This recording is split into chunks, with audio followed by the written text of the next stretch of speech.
The global financial grid is hit by a coordinated digital signal, triggering a wave of illegal ATM withdrawals that results in $40 million being stolen from accounts worldwide in just 10 hours. Behind this operation is a man named Ercan Findikoglu. By 2013, he had become a primary target for the U.S. Secret Service, having engineered one of the most groundbreaking digital heists of its time, built on years of dissecting the communication protocols between banks and the third-party processors handling their data. After the breach, it remained unclear for months how one man could dismantle the security of the global banking system in a single afternoon. To understand how Ercan bypassed global security, one must first understand how modern bank card processing works. Most banks outsource card processing to third-party companies. These processors operate behind the scenes in dedicated data centers. They serve as the barrier between criminals and unrestricted capital. To bypass that barrier, Ercan targeted the processors directly. He focused on the Fidelity National Information Services in Jacksonville, ElectraCard services in Pune, and enStage in Cupertino and Bangalore. These are mid-tier technology vendors providing back-end infrastructure to global financial institutions that trust them completely. Infiltrating these systems required a careful approach. Ercan's team did that by exploiting vulnerabilities using malware and SQL injection to bypass perimeter security. Once inside, the operators spent months mapping the Oracle databases responsible for processing transactions. They specifically isolated the resilience protocols that served as fail-safe mechanisms designed to maintain network uptime during a server outage. By manipulating these protocols, they secure administrative privileges that allow them to force the authorization system into an always approved state. From this position,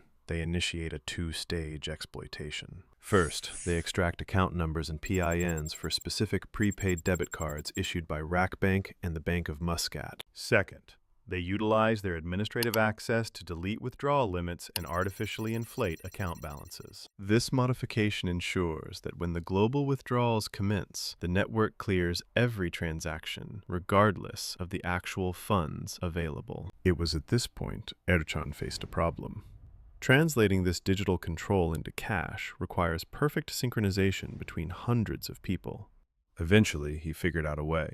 He coordinates the global strike through an encrypted web portal operated from Turkey. He assigns unique login credentials to regional cell leaders, using the infrastructure to distribute account data across 24 countries simultaneously. On the morning of an operation, he would upload the Track 2 magnetic stripe data and personal identification numbers directly to the portal. Along with the credentials, the system distributes instructions that dictate the timing and sequence of ATM targets to circumvent local fraud detection algorithms. Regional leaders download this data and encode it onto blank cards using magnetic stripe writers, creating physical clones that the network recognizes as legitimate. The physical clones required no more than simple technology knowledge. Magnetic stripe encoding has remained largely unchanged since the 1960s, relying on a basic arrangement of iron oxide particles to store data. By writing the stolen credentials onto gift card or hotel key blanks, the conspirators created cards digitally indistinguishable from real ones. February 27th, 2011.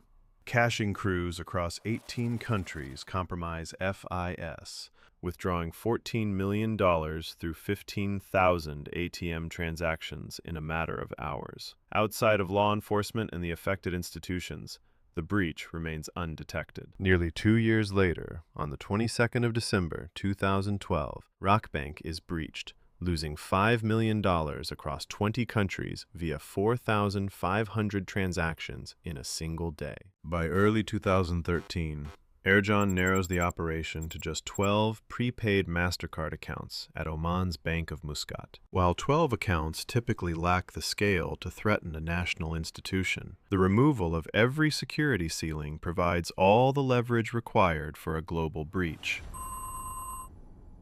February 19th, 2013. At 3 p.m., operatives move across the 5 boroughs of New York. Carrying bundles of encoded hotel keys and gift cards, they follow routes rehearsed days in advance, emptying every ATM on a block before moving to the next. In just 10 hours, the New York operatives conduct 2,904 transactions across hundreds of ATMs, withdrawing a total of $2.4 million. $800,000 of that take are transported to Florida by bus, destined for the network's leadership. It doesn't take long until it's clear that the New York operation was merely one component of a global synchronization spanning 24 countries, where 36,000 transactions occur, resulting in a total loss of $40 million. Financial institutions required days of reconciliation to map the full extent of the loss across disparate time zones and currencies. Coordinating with MasterCard and international law enforcement, investigators traced the criminals' digital signatures, eventually linking the 2013 attacks to previous breaches at FIS and ElectraCard. These shared technical fingerprints revealed the true scope of the combined losses, which exceeded $55 million.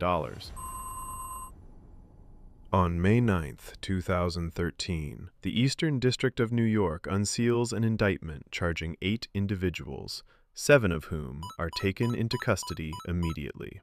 The 8th indicted individual, Alberto Yussi Lahud Peña, was the ringleader of the New York operation. After the heist, he fled to the Dominican Republic. Yet only 2 weeks after his arrival, he was shot and killed in his home. Following the homicide, Dominican authorities searched Lahud Peña's residence and recovered $100,000 in cash, along with his personal laptop. Forensic analysis of this device established a direct link between the physical street crews and the digital organizers. From the laptop, investigators extracted chat logs detailing coordination with Ercan, along with login credentials for the encrypted command portal in Turkey. During the subsequent trial, investigators present ATM surveillance footage from 5 boroughs, alongside transaction records time-stamped to the second. By overlaying this data with cell phone location records, they placed the defendants at the withdrawal sites the moment the compromised accounts were accessed. December 19th, 2013. Ercan travels from Turkey to Germany, where he lands at Frankfurt International Airport with the intent to purchase a vehicle for his wife. Alerted by a U.S. International Red Notice, German federal police monitor his arrival. Ercan proceeds to enter a hotel in the vicinity of the airport, where he accesses the internet using the local network. With this digital activity, investigators are able to confirm his exact location.